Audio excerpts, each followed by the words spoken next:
Today, the Canterbury Regional Council has received the report and recommendations of the independent hearing panel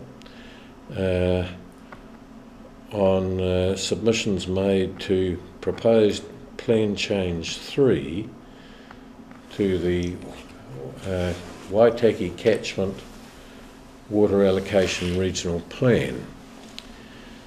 And before I discuss what those recommendations are, I just want to briefly go back over the history of the plan. This is a particularly significant plan because it was developed through a special statutory process initiated by the then central government in about 2000, started in about 2004,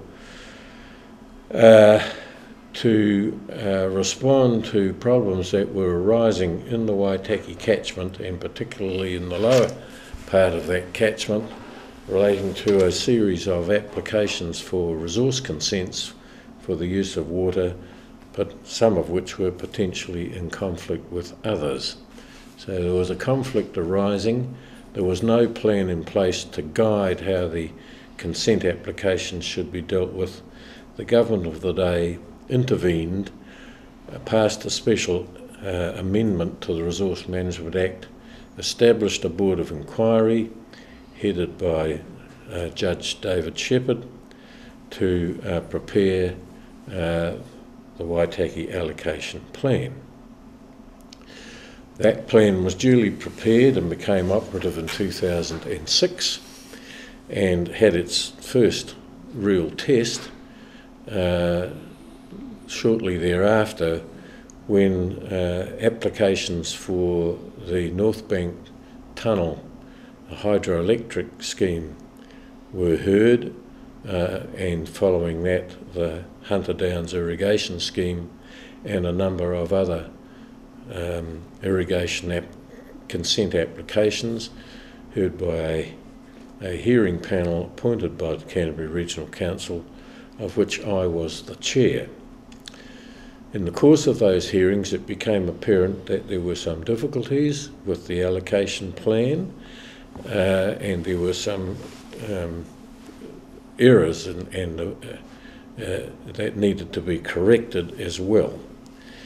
One of the major difficulties that appeared would be a future problem relating to how consent holders who then held consents before the plan would be dealt with when they came to replace their consents when they expired in the years to come, and how they would be dealt with in terms of their priority in relation to consents that were granted pursuant to the plan at later dates. And there were also one or two other difficulties with the plan. As a result of all that, it is my understanding that our predecessors at the Regional Council had made certain decisions to put in place some changes to the plan, but they of course didn't have the opportunity to do that. And when we were appointed, the commissioners were appointed, and the Lower Waitaki Zone Committee was established, and I was a member of that committee, we scheduled the allocation plan as one of our first priority pieces of work to look at the potential problems of the plan, as I have already discussed. That led to a very substantial and lengthy consultation with all the stakeholders involved, in the Lower Waitaki in particular. And there are some matters in the Upper Waitaki zone as well, but the bulk of the work was done in the Lower Waitaki with the irrigators, with Meridian, with the Runanga, and other interested parties, and several years were involved in that work. That culminated in the preparation of Plan Change, what became Plan Change 3, as distinct from the Mairewhenua Catchment Plan Change, which is Plan Change 2. And Plan Change 3 was publicly notified on the 28th of June 2014. There were a substantial number of submissions on the plan change and further submissions, and following the submission period, further work had to be done with the stakeholders, and in particular with Ngāi Tahu and the Runanga in relation to the flow regime and the allocation regime that was proposed in the plan to deal with the priority issues. And I'd like to say here, Nick Reno, that you played a major part in that, and today at the council meeting I acknowledged the work that you did in particular over a period of time, a sustained period of effort on your part, and for which we are truly grateful. Eventually, having reached better understandings with some of the submitters about the intentions of the plan change, the submissions went to a public hearing before an independent hearing panel appointed by the Regional Council, comprising Gordon Whiting, a former Environment Court judge, Andrew Fenimore, and Edward Ellison, who was the Ngāi Tahu appointee on that panel, but was also a member of the original statutory Board of Inquiry that established the plan. So he had a good idea of the background to all of this. The panel has worked long and hard over a considerable period of time and has produced what I would characterise as a very robust report and recommendation for which we again are grateful. The plan change and the report that we have adopted, the council has adopted today, covers a number of things. I don't intend to go through it in detail now, but I think it's important to understand, first of all, that it addresses in particular the problem that I've already outlined about what happens when resource consents come up for replacement, and that will start in the early 2020s. So it's quite critical that this is in place before then. And what the plan change does is to give certainty to the current consent holders, both those who were held consents before the plan came into effect and those who have obtained consents after that, about the order in which they will get priorities in relation to the minimum flow regime for the lower Waitaki in particular. And I think that's a very good outcome for all those people, because they now know where they stand when they come to have their irrigation consents come up for renewal, and they know what their order of reliability is, and in region-wide terms, both the existing consent holders prior to the plan will have near 100%, and the consent holders following the plan will have better than 95%, as I understand the figures. So, and they're both two very high reliable figures to have for takes. So that has been achieved, and I think achieved in a very robust way that will stand the test of time. The other thing that has been achieved of some significance in the lower catchment have been the reservation of 10 cumecs within the current allocation. So the allocation as a whole is not increased, but within the current allocation, 10 cumecs for mahinga kai and cultural purposes, and subject to approval, to consultation with the 3 South Canterbury runanga who have interests in that catchment, and subject, of course, to obtaining consents to use the water for that purpose, and the specific reservation of the 1 cumec that has been set aside to support to provide augmentation flows in the Wainona Lagoon.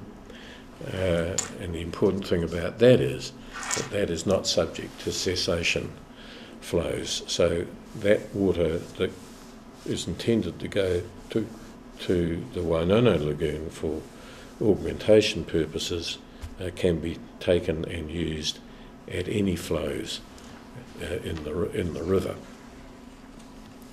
The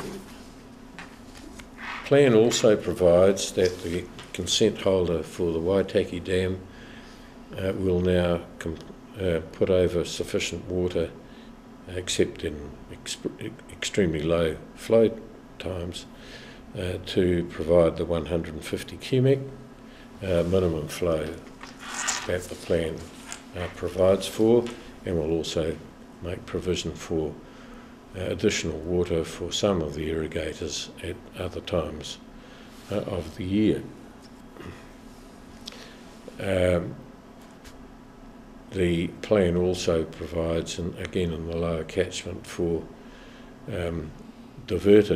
consents to divert water not to be part of the calculation for allocation limits, and it makes a correction really to the allocation table, the volumetric allocation table for the lower catchment.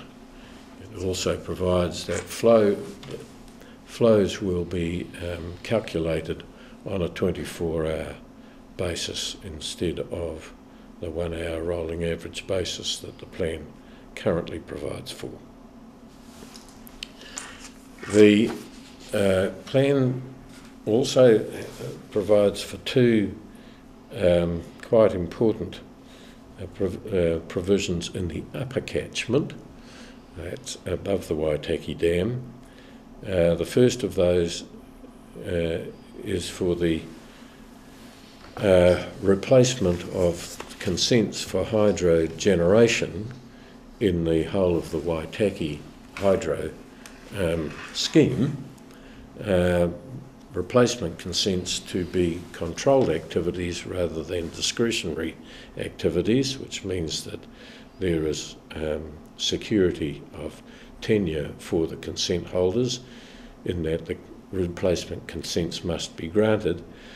But it importantly also provides that some of the matters that the consent authority needs to consider in granting those consents, including minimum flows on the Tekapo, Pukaki and Ohau rivers that currently don't have such flows.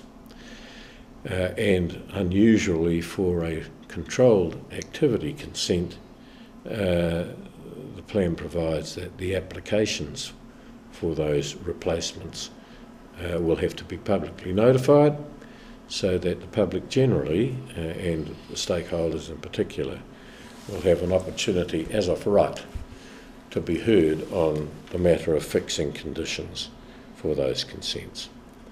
The other matter of significance in the upper catchment is that there is now an ability for the hydro generator to apply in times of extreme emergency to lower the level of Lake Waitaki from its normal operation level to provide for more water, and so that gives security of supply for electricity. That is triggered, of course, by an outside authority known as the Electricity Authority. It's not a matter that the consent that the hydro company can do by itself, but it enables the hydro company to apply for a consent, whereas the current plan before it was changed would have prohibited that from happening. So that is an high-level overview of the details of the plan change as a whole.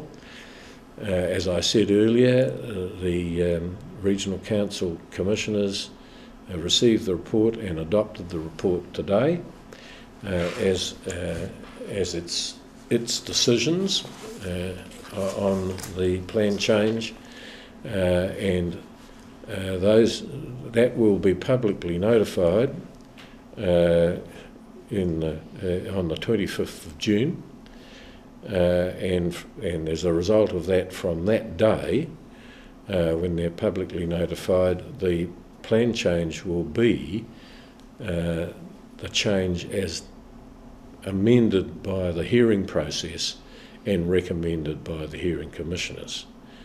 There is then a 15 working day appeal period. Appeals can only be made to the High Court on questions of law only, and if there are no appeals when that time expires, the Council will then move rapidly to make the plan change operative. If there are appeals, then the plan change will be made operative when those appeals have been dealt with.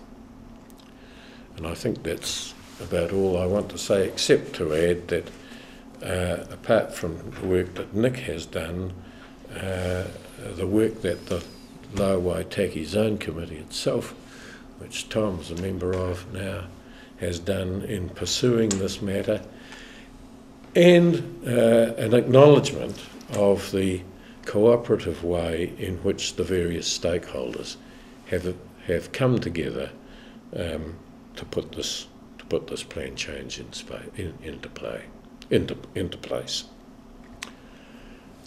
As the Commissioner who joined the Lower Waitaki Zone Committee after Peter Skelton left, the reinforcement of the collaborative process, the community working together, the robustness of the submissions that were made to the hearing commissioners, and they've dealt with all of those issues, and we've now got a plan that looks after the river, gives certainty to the users, and has got this very important component around the Mahinga Kai, and very particularly for the work of the Lower Waitaki Zone Committee with the 1 QMEC augmentation for Wainono, which will be guaranteed, is incredibly important. And so not only is this good for the river and the community, but further north we are doing something